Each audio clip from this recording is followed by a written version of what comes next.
Alright, so I always tend to make videos about anime that are, at the very least, a few years old, with exceptions in Uzaki-chan and Ishizoku especially. Okay, I don't make videos on recent anime often is what I mean, but like those exceptions, this video is once again another, and for this video, I'm going to be doing something that I haven't done since the aforementioned Ishizoku video I made in February of 2020. I'm going to essentially talk about things in the series in question around the point when it's still airing. And while this does come with its own risks, like having opinions that may not hold up in later episodes, the series is recent and relevant, meaning people are talking about it, which is a good thing. It is currently the winter 2022 season for anime, and with this season, there hasn't really been any notable works other than Attack on Titan Season 4 Part 2 or Demon Slayer Season 2. But out of the anime you wouldn't really expect, or rather take a second glance at, one was special out of the bunch. I had already seen images of it when scrolling through Twitter, and with that, among other things, me and my partner Shay decided,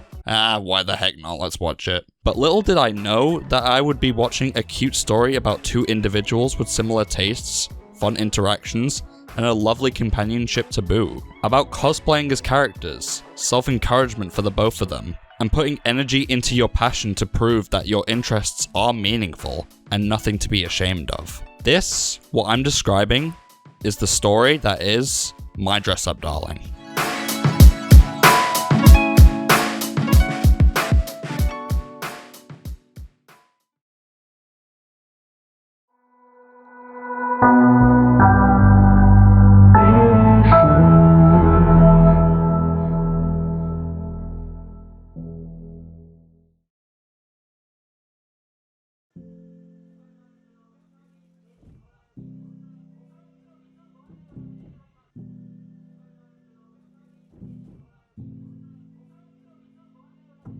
And here we are again, talking about what else. And for this one, it's something a bit different and something much shorter than I would usually cover nowadays, but I feel like this could be a good bridge between the last video and the next big one, so I thought, screw it. I have to talk about this. This anime with this original Japanese name and the English name translating to My Dress Up Darling first started airing on my 20th birthday, January 9th, 2022.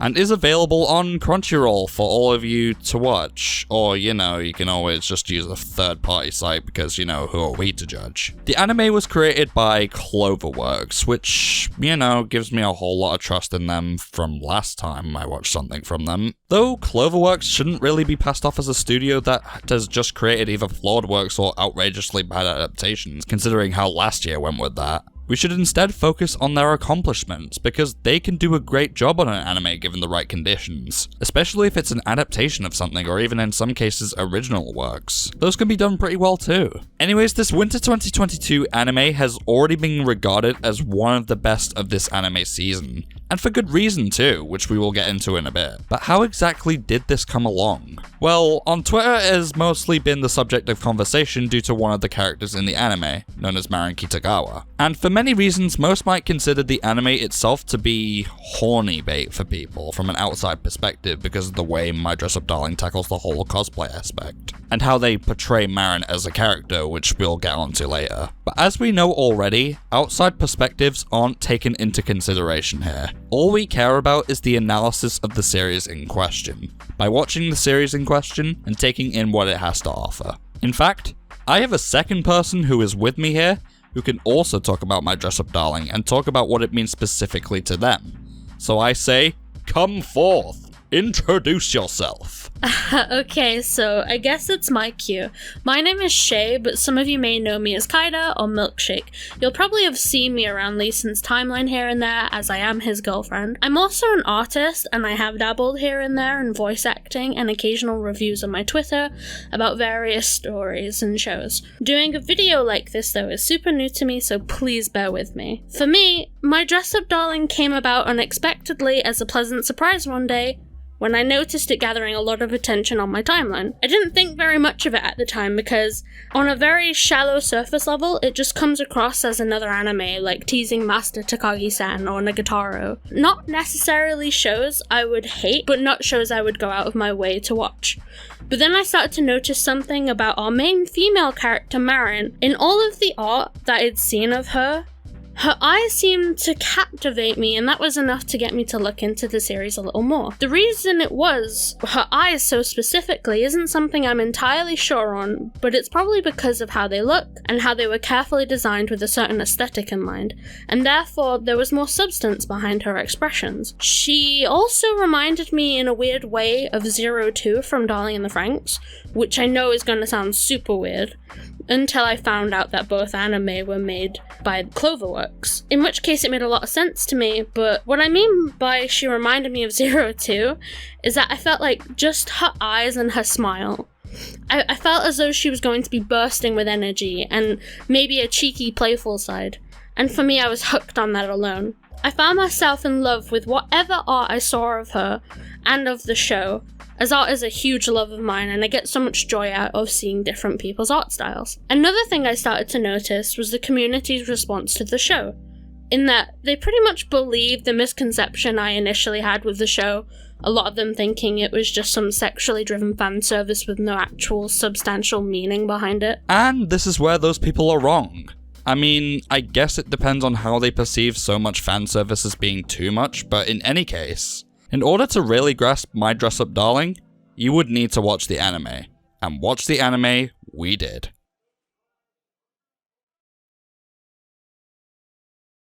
Alright, so of course, we know what this point is, right? It's the point where we discuss what My Dress Up Darling has to offer in premise. So what do we have here? Well, right off the bat, in episode 1, we are first introduced to our main protagonist, Wakana Gojo. From our first interaction with him, we learn of his interest and admiration for the Hina dolls that his grandfather, Kaoru Gojo, makes in his workshop. For anyone who isn't aware, a Hina doll is an ornamental doll that depicts an empress as well as various other court attendees and are made with painted faces and traditionally styled attire from the Heian period. They are used during Hina Matsuri, otherwise known as the Girls' Day, as decoration. With this newfound love and fascination for Hina dolls, Wakana feels as though he would want to follow in his grandfather's footsteps in order to become a Hina doll artisan, just like him. Though this fascination and admiration will come at the price of Wakana losing his friend known as Nobara, in which she tells him that dolls are meant for girls and displays disgust towards him, and tells him that not only are they not friends, but that he's weird for liking them. After that, Gojo awakens and we realize that this has all been a dream about past events. He is now 15 years of age and still notably loves these dolls. His grandfather isn't a character we learn too much about, at least where the anime is concerned, but we do know that he expresses concern that Gojo does not appear to have any friends at school. And it has been ever since that day with that once childhood friend of his that Wakana had found it really hard to make friends because he feels as though his interests don't really connect with others. At school, it is made evident that Gojo prefers to isolate himself from other students. He does not feel as though he could be honest about his passions out of fear of mockery, like he experienced with Nobara, and this becomes a point of growth for his character. But that's more of something we can discuss later. It is clear that Gojo would rather be alone and content with his isolation than go through such rejection again. But it's also clear through his admiration of our next main character that there is a part of him who can see beyond his own bubble. Who we then come to know as Marin Kitagawa. My sweet little cinnamon roll. Because of his fears and his tendency to feel disconnected from everyone else around him, Gojo considers Marin to be in an opposite world from him. Gojo is more of a recluse and keeps to himself, but Marin, from Gojo's perspective, seems a lot more eccentric and bursts full of life. Hence the whole exact opposite worlds thing from before. She's beautiful, she's popular, and she's incredibly outgoing. She discusses an incident with a man whom she interacted with at a hair salon, in which he, despite being notably attractive, rudely makes fun of her for having an anime-themed keychain on her bag. Marin displays a distaste for people like that, who judge the things that other people enjoy, and this catches Gojo's attention. She even notes that it doesn't matter that he was hot because he was rude, and this is the first of many stereotypes that the show aims to subvert, but more on that later. Even though they feel like they're on completely different worlds, he himself is stunned that she said exactly what he wanted to hear. There was no need for his childhood friend to behave in such a way just because it's something he likes that's unorthodox to her. It's after school hours, and Gojo is seen stacking chairs at the end of the day. Though it seems like his classmates couldn't be happier to take advantage of his kind nature because they leave him to do it all by himself, since he says he doesn't mind. Then my girl Marin shows up and begins stacking chairs as well. To Gojo's surprise, he asks why she of all people would be cleaning, and she just simply tells him it's because she's supposed to be.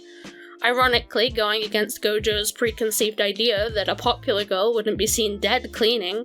Once she realizes that Gojo's classmates have ditched him and that he just allowed it, she tells him that he should stand up for himself, because it's not right to let people walk all over you. She sees right through him. This basically says that Marin is intuitive and straightforward. She can tell what Gojo is thinking, knows when something is wrong, and stands her ground in what she believes in, and tries to help Gojo in realizing that classmates who always depend on him to do everything aren't his friends and are just using him just because he doesn't have the capacity to say otherwise. These are the first signs that Marin isn't just a surface level character and cares about what everyone feels. These words stick with Gojo as he's sitting at the sewing machine stitching together clothing for dolls. He notices that the machine has finally broken down and that he needs to find an alternative way to continue stitching the dolls' clothes. It is here that he gets the idea to use the school's sewing machine, as there is no home economics club and therefore he wouldn't get disturbed. As he is midway through doing just that, to his surprise, someone comes through the door. Someone he never would have expected. It's none other than Marin Kitagawa herself. Gojo is stunned. Why would she be here? No one was meant to be here. In shock, he drops his Hina doll, catches it, and asks if she's okay, realizing Marin is still in the room. To him, it looks like Marin is about to mock him. Has she discovered his secret? What kind of rumors might she spread? To his surprise, nothing. Rather, Marin is fascinated in both the Hina dolls and the fact that Gojo can sew together clothing, which is something that Gojo did not expect from her. She's actually delighted. She praises him for being able to use the sewing machine, and even compliments his doll. And it is here that you see her become more nervous. She asks him to turn around, and as he does, she undresses to reveal a very poorly made attempt at a dress. She reveals that she actually has a huge passion for various anime, manga, and game characters, and wants to express that joy by dressing up just like them. But unfortunately, she's incredibly helpless when it comes to making the outfit herself. Gojo even critiques her sewing skills, questioning her stitching patterns and picking apart her hard work. She's distraught and begins to cry, telling him in great detail about how just so much she wants to be these characters. She wants to bring them justice by bringing them to life. She asks Gojo if he'll assist her in making her dreams come true, and he realizes that the glint of excitement and pure happiness in her eyes that she gets from talking about her characters is exactly the same as what he feels when he talks about his dolls, and he agrees to help her. And that's where our story begins. One of passion and understanding, and one of the greatest form of love. And that is cosplay. He has agreed to make her the perfect cosplay for a character she adores and wants to become. Now, right from the get-go, this premise has us learning about two individuals and what they both are passionate about, and how they can get to understand each other through the process of creating dresses for, and being said character for cosplay. It basically has us enter the world of cosplay through this introduction to both our main characters to begin with. All things considered, this is a good way to introduce Gojo and Marin and start their journey into cosplay.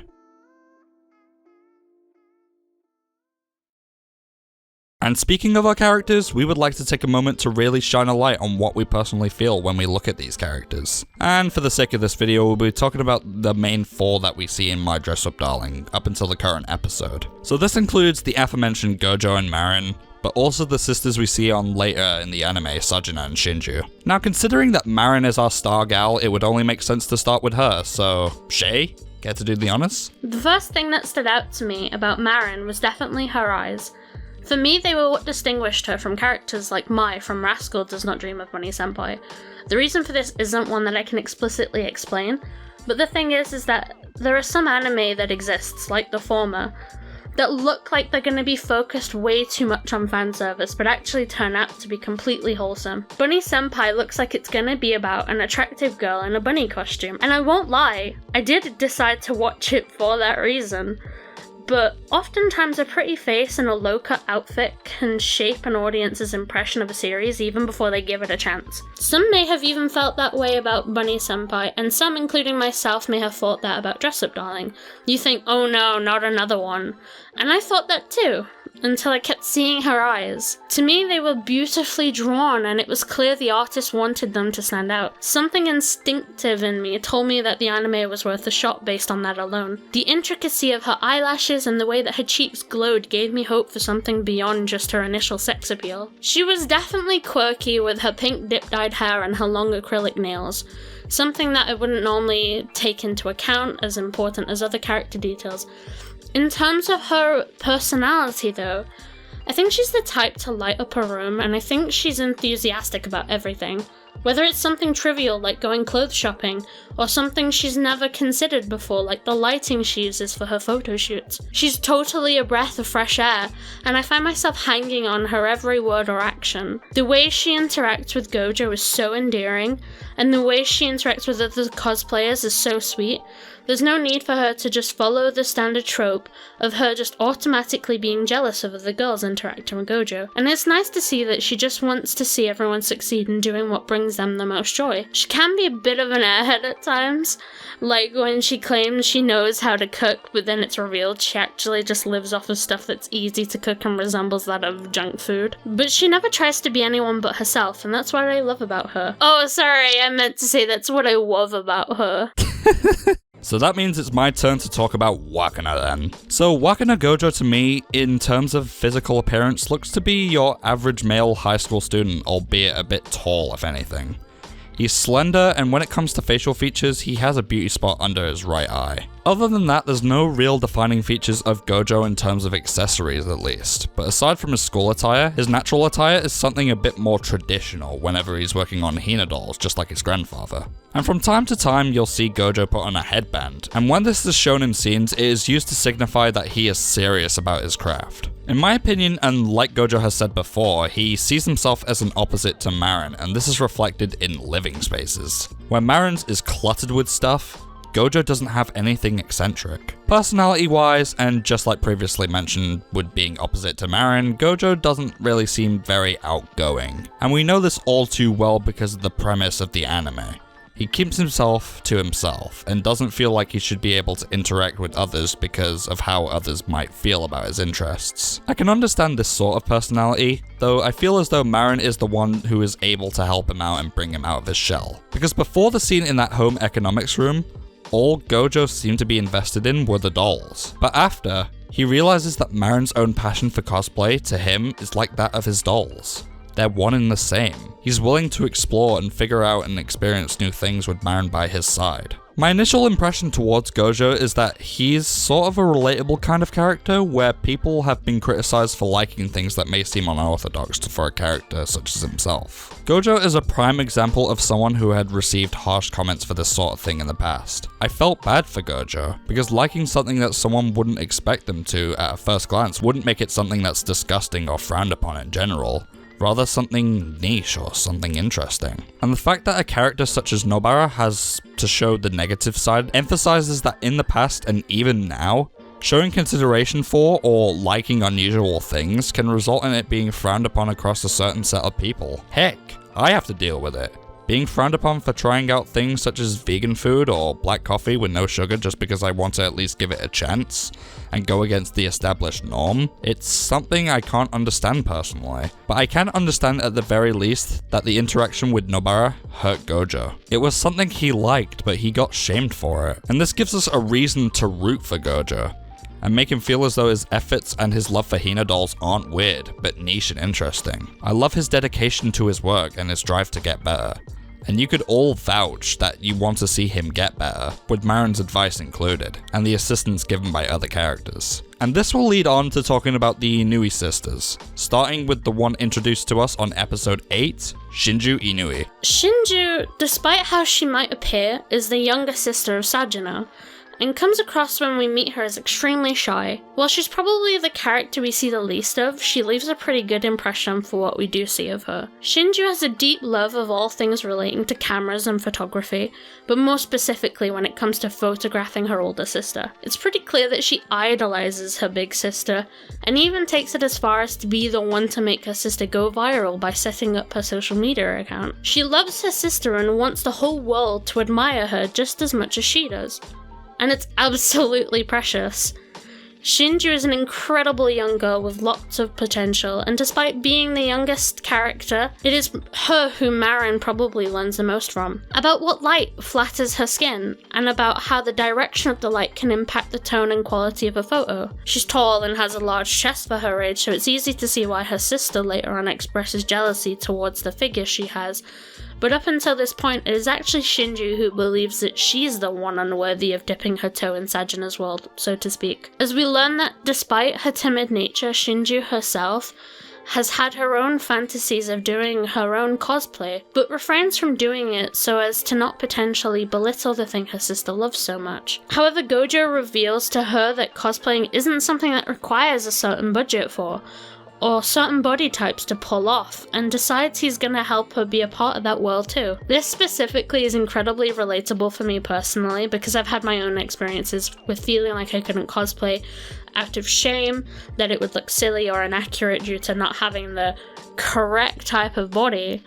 But to watch her overcome that and pull it off is truly inspiring. And to Shinju's surprise, everybody loves her for cosplaying and praises her for being able to accomplish something that she previously thought she may be ridiculed for, which again ties back to the very prevalent theme in the series. And this leaves us with our final character and the older sister, Sajuna Inui, or Juju-sama as she is referred to by Marin. Now, Sajuna, despite being the older sister in this scenario, is the shortest out of all of our characters. Like, Gojo towers over her, she's that short. But because of her short figure and build, she is much more able to do cosplays much taller and much different builds wouldn't be able to pull off. But even though she's able to do cosplays others can't, there's definitely other cosplays that she would love to do, but she isn't able to pull those off either. It creates this sort of issue of being uncomfortable with the figure and stature that you have, much like what Shay described about herself and for Shinju. For similar reasons, but this takes the issue in the opposite direction in this case of Sajuna. She can cosplay much shorter characters, but it's impossible for her to cosplay much taller characters that boast bigger busts and much more defining features that Sajuna doesn't have. It's something she can't help. It creates a sort of dysphoria in her case, but nonetheless, she appears to be content with what she does have to offer. Because the smaller figure she has tends to be recognized as something that can be much cuter for those who look at cosplays compared to others. So there are just as many strengths that smaller figures do have going for them. But unlike Shinju, Sajuna tends to display a much more upfront sort of personality towards Marin and Gojo. I mean, she is a cosplayer who is dedicated to her hobby, and it shows because Marin looks up to her and praises her cosplays. In fact, you can almost say Juju was one of the inspirations for Marin to try and cosplay herself. And yeah, Marin is a rookie compared to Sajuna, and they definitely show their differences in knowledge of cosplay here. But I thought this was good because it definitely shows that Sajuna has a good level of understanding when it comes to this. And this can be used for Marin to learn from her and gather knowledge as well, for her to become better. In terms of her personality towards Shinju, it's much different than that towards Gojo and Marin, as she completely adores what Shinju is able to do, and episodes 9 and 10 were perfect examples of this. It just shows that Sajuna really does care about her sister and wants to push her to become as good, if not better, at stuff she feels unsure about doing. She's the encouraging and loving kind of sister towards Shinju, and it's great to see this from an almost stoic character such as herself. Though I will say, as far as first impressions go, wow. In terms of my initial impression on Sajuna, we have to look at her introduction in episode 6. To summarize, she shows up at Gojo and his grandfather's place of work, which also happens to be their home. Thinking that she's one of Gojo's friends, his grandfather lets her out of the rain and leaves her to take a shower. Upon learning of her presence, a concerned Gojo goes to investigate as he doesn't know who it could possibly be, given that Marin, his only friend, is at work. This leads to an awkward moment of him seeing her naked and her using this as blackmail to get him to make her a cosplay, since it's revealed that she came here because she saw what she had made for Marin, and not to look at Hina dolls like he had initially assumed. She threatens to go to the police and claims he was peeping on her while she showered, if he does not do as she says. Not only is this a bad threat to make since he's 15 and therefore way younger compared to her, considering that she's in the second year of high school and confirmed to be 17, but it's also unfair since he was completely justified in checking out who was in the bathroom. So yeah, doesn't leave a good impression, does it, Sajuna? Despite this occurrence, I wouldn't say that Sajuna is a bad character because she does get developed further as the series goes. which does definitely give her back some merit from the first impression of her in episode 6. But the initial impression I got from her was that she was very hard to reason with the blackmail and her actions going without logical thinking, like the whole stalking deal like she was doing with Gojo. So it led me to believe that this first impression wasn't too great for a character such as her even still. But to our relief, she does get better as time goes on. And that would be our main characters.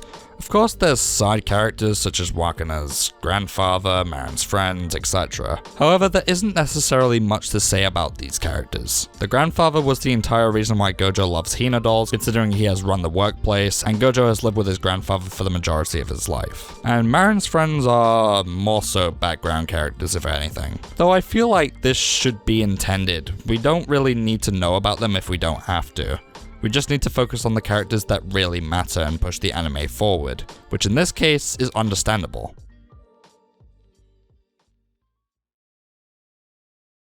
And with that, I feel like it's only natural to talk about presentation next, and well, for this anime in particular, I feel as though it's fair to compare this between the original source material, the manga, details on that shown here. Now, as far as Cloverworks goes, they do a really good job when it comes to adapting from source material. Like shown with Horimiya, they do it here again, replicating Fukuda's art style and animating it to the best of their abilities, and giving it their sort of flair. Comparing it side by side with the manga, you can really see that the adaptation is as faithful as it can be to what the manga also presents to us. It definitely feels as though Cloverworks wanted to do this anime justice, and it shows. And like Shay said with the eyes, yeah, a lot of detail was given to the eyes, and this is especially true in the OP.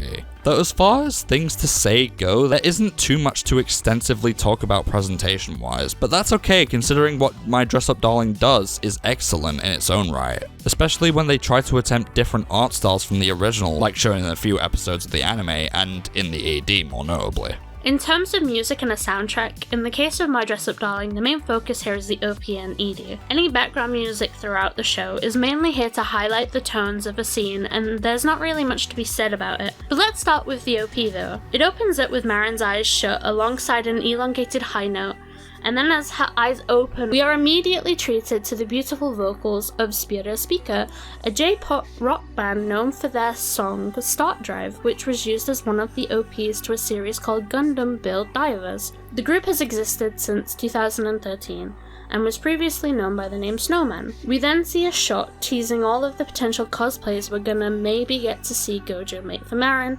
including her iconic Shizuku-tan dress. For me, the opening of the eyes on the first note is almost like a burst of energy. As Marin opens her eyes, that's when we get hit with this fresh rock pop sound, and it reflects how opening your eyes to new experiences can lead you into a world full of amazing things. We get a visual representation of just how different Marin and Gojo's routines are from each other, and this shows us him getting up, making breakfast, and being productive, while she stays asleep in bed with her body pillow. Then, as he sits with his grandfather to eat, she's eating alone while she watches anime.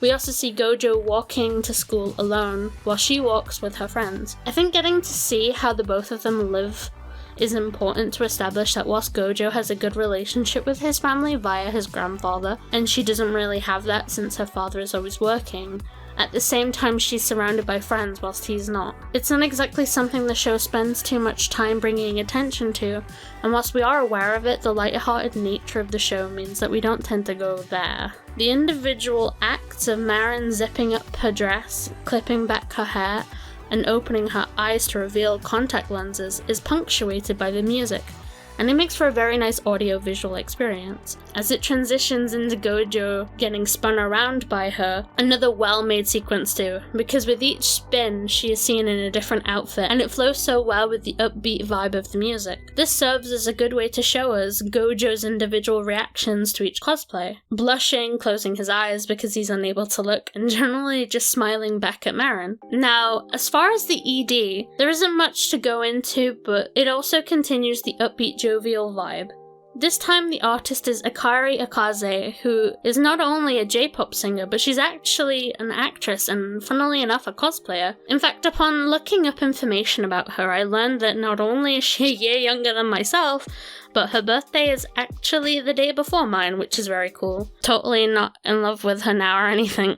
Anyway, the ED, also known as Koina Yukoi, or Where Does Love Go, serves as her first actual song. The sequence itself shows us chibi versions of Marin and Gojo wearing astronaut suits. As Leeson pointed out to me, represents what Gojo says in episode 1 about the two of them seemingly being from different worlds. It once again contrasts the two by having Marin look as though she's having the time of her life, whilst Gojo struggles. Much of how this is all very new to him and brings him out of his comfort zone. The song itself has a sound similar to that of mall music, or music you'd expect to find in a video game where there is a mall setting.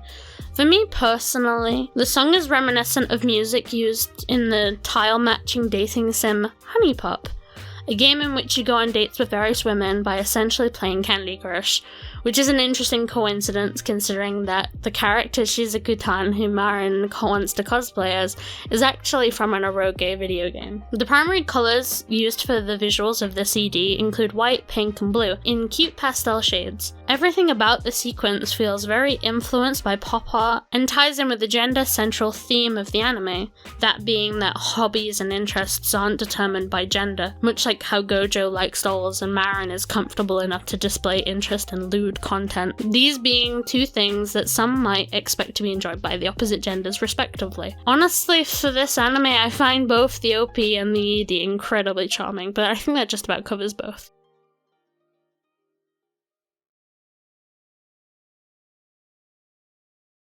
So with all of that out of the way, we would just want to talk about the progression of the anime, and what the anime does, which we feel culminates into it being a good series in our eyes. First, let's talk about the dynamic between Gojo and Marin. These two, like we have said before, have vastly different lifestyles, which is what Gojo said when he described the two of them being on different planets. The way I feel about Marin and Gojo is that they both have had very clearly different upbringings. Marin practically lives alone and cooks for herself despite being fairly unhealthy, and Gojo cooks for his grandfather alongside assisting him in the shop. Both characters are so uniquely different from each other and yet similar at the same time. They both have unique hobbies but feel ridiculed for them, and they're both incredibly independent. Despite this, Gojo is shy and hasn't had many experiences outside of his dolls, whilst the incredibly outgoing Marin is always running around and doing stuff. Not only do their vastly different personalities complement each other, but they also balance each other out as well. Marin encourages Gojo to have more confidence, whilst Gojo makes Marin want to go out of her way to impress him. That's basically a simplified way of looking at their relationship and dynamics, to begin with. But the real question is, how does it progress throughout the series? Well, to begin with, it starts out with them being strangers, nothing more than classmates if anything. They don't necessarily talk to each other, but it seems because Marin is so outgoing, she tries her best to communicate with him and try to break him out of his shell just a little bit. But once again, we go back to the analogy of both of them being on different planets. Almost as if Gojo is saying that because of their different personalities, they wouldn't get to hook up. Up until near the end of the first episode at least, when Gojo then agrees to create Marin's cosplay. But to do that, he needs to take Marin's measurements. Now, Gojo is obviously embarrassed because this is a literal first for him. Not only did these two just meet, but she basically has invited herself to his room and is in a bikini in order to take her measurements. For someone as timid as Gojo, this might be too much to process. However, it comes to a point where Gojo needs to realize that it's a necessity for him to stay focused on what is important, which right now are the measurements for the perfect cosplay. He wants to make Marin happy, and thus he is able to get into gear to take measurements with only a few setbacks, because some might have been too much for him, like the inseam. Now that the measurements are taken care of, what's important now is choosing the right materials and wig necessary for the cosplay, which takes Gojo and Marin shopping for said materials. This is a second part of Gojo's progression to becoming more comfortable with his major task at hand, as well as becoming fully comfortable with Marin. Once again, he hasn't been able to do this before, and now doing this for Marin, he was able to choose the perfect materials that he would consider necessary for the cosplay and to make her as comfortable in the cosplay as possible. Because he knew what the better materials for it were, and for the specific colours for the hair were, after reviewing Shizuku's looks in the game Marin lended him. Which leads on to the actual production of the cosplay, when Gojo is told that the upcoming cosplay event is in 2 weeks. Because he felt like it was necessary for Marin to attend that specific event as Shizuku, He thought he had to make it possible, so even during the exams that took place in between, he spent as much time as he could working on the dress, making sure that everything was perfect and not sparing 1 second until he completed it. He knew how important it was to Marin, even though she didn't mind when it was finished. He thought him doing his best to make the deadline for the event would mean the world to Marin. With Marin being happy with the cosplay, it was time for her to attend the convention. This was the thing that Marin wanted the most, and Gojo made it possible. Though as they would find out, the dress was not necessarily the best. The dress was made fine, but because Marin was using 2 push-up bras, something they both didn't account for, her chest was too big for the dress. That was specifically made with her measurements in mind. Not to mention, they went with the thicker material to make the dress, and she wore it on a particularly hot day, meaning she was sweating and susceptible to heat stroke. Despite these things though, the cosplay event was a success for the both of them, and they both needed to take these extra measures into account for a potential next time. But for right now, they're happy the first time went well. We learn that Gojo only uses the word beautiful for things that mean a lot to him, so when he says that something is beautiful in his eyes, he truly means it, like with the Hina dolls. He genuinely believes that there is a beauty to them. And it's at the end of episode 5 and going into episode 6 that Gojo says to Marin that she looked beautiful in the Shizuku cosplay. It takes her a while to process, but then she remembers what Gojo had said and she blushes, never even thinking that he would go to such lengths to say something so much to her. And this extends further into the episode.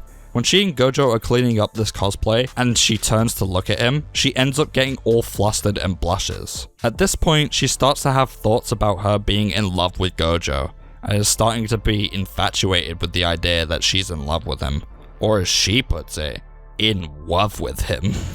God damn it, people behind the subs. After meeting Sajuna and later on Shinju to set up a group cosplay, Marin and Gojo go to a rocky coastline, and Gojo explains to Marin that he hasn't ever really been to a beach. In fact, ever since he's been interested in Hina dolls, he hasn't really had any opportunity to do much with his life other than make dresses and attempt to design the dolls. So in this instance, Marin, like we already established, is doing her part in trying to take Gojo to places he's never been before, get him out of his shell and get him to experience all the different things, to which she would love doing with Gojo. Of course, there's not a huge amount to talk about in the development for their relationship during the episodes we get with the 4 main characters doing their group cosplay, and this is fine because it serves as a small break in which we just get to learn more about the different perspectives on cosplaying as a whole, and how different people approach it. But once this part of the story is over, it's time for Marin's next cosplay. I won't go too in detail about it,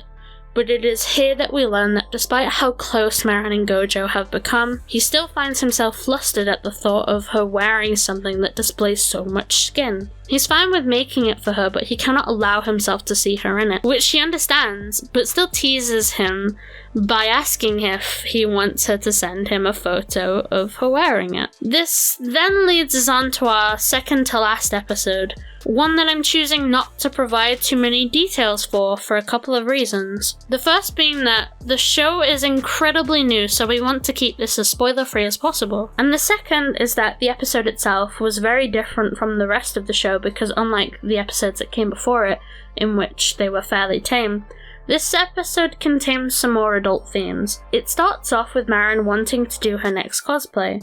She sits down with Gojo in a manga cafe and talks him through a very cute chibi-style manga about a succubus who, instead of doing what succubi usually do, just kind of eat snacks. We see Gojo in this moment seem quite freaked out by how closely Marin is sitting to him, which seems a little odd, since the two are usually sat quite close together, but it is possible that he's still uncomfortable after the previous episode's shenanigans. Following a quick transition and a confirmation from Gojo that the cosplay has been made, she books a room at a hotel to use as a set for the photo shoot. However, she does not realize until the two of them arrive that it is in fact a love hotel, intended for adults only. This leads to what you might usually expect from Gojo, blushing and Marin teasing him, but once he's past the initial shock, he's able to just have fun and take photos with her. In the end though, one thing leads to another, and without realizing the implications of what he's suggesting, Gojo tells her that they'll get a better angle for one of the photos if she climbs on top of him.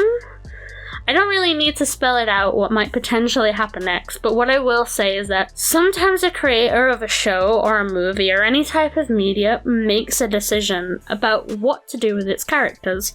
Sometimes it can be bad, and sometimes it can be good. In my opinion, the choice that was made for these two specific characters was a good one, and based off of how their relationship was built up over the course of the season. And as for how that relationship proceeds from there, well, you'll just have to watch the show to find out for yourself.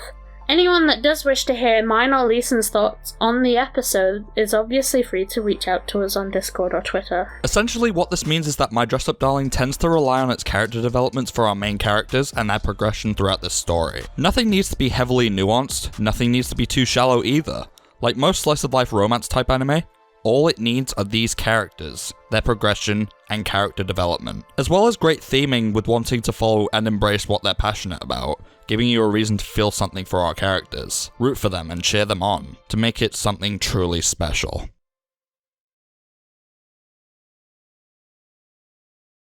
And now that brings us to the final thoughts section of this video, which Shay can't be here for, but she did leave behind some notes, which I will read to you now. As for me, I absolutely adore this show and heavily anticipate a season 2. As for our initial question, in regards to whether or not I think the show has merit beyond fan service, absolutely hell yeah it does. I think the importance of being proud of the things you like and the relevance of sharing experiences with others has never been more important for an audience. If we just look at the anime community itself, for example, there's so many people comparing and judging each other's tastes in a way that makes trivial things seem like a matter of life and death. In reality, it's about having fun and being free to express yourself. My Dress Up Darling teaches its viewers not to be ashamed of not only their interests, but their bodies and their lifestyles. It demonstrates how often we can misjudge the world around us, and how if only we gave people and things a chance, we'd see the beauty in the abnormal. Is it ultimately going to make a difference to the way stubborn people approach new things?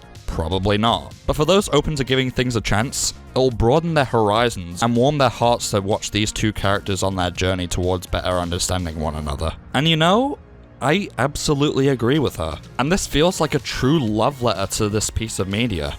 And who am I to think that this video in general shouldn't be a love letter to this anime? Now, I will admit, this anime is not perfect. It's not 10 out of 10 material for many reasons personally for me. Episode 12 did indeed come out, and like mentioned, I won't discuss the episode in its entirety unless you want us to after this video. But taking everything into account for this series and how it set up its final episode, it seems to be setting itself up for a second cour, a second season, which to be honest, I'm all for. As for my final thoughts on My Dress Up Darling, what can I say about it? Well, it's an example of a work done justice and a slice of life romance done right. None of the fan service moments got in the way of cute and respectable moments from the characters, and the character progression and theming behind this anime carry the story and move it forward in a way that we were really not expecting. This really is a solid entry into the repertoire of slice of life, which already does have some solid entries, but My Dress Up Darling does shine among them. It has the effort put in. There was love put into this. Fukuda did a great job with the story and the art style, and Cloverworks managed to put it all together into a one core anime, with one purpose: to show people that their passions mean something to them, and like Shay had stated, to give things a chance, widen horizons, and envelop themselves in these characters with their desires and their passions. Express yourself. That is My Dress Up Darling. And for me, it deserves an 8 in score. And like Shay said, she adores the show. So if it's a resounding success in our eyes, and that to many others as well, I think it says more than enough for this series. And yeah, that essentially covers My Dress Up Darling. It's not the greatest, but it definitely does have a place in our hearts, and exceeded way more expectations than I ever thought it would ever do, with themes and characters that we can grow to love, because the writing is built upon them. And that's what I think slice of life anime should be. Stories about characters we grow to love. And that, I think, is my personal greatest form of love.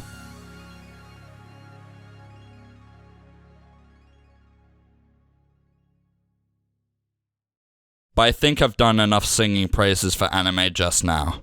We've got some hating to do with the next one.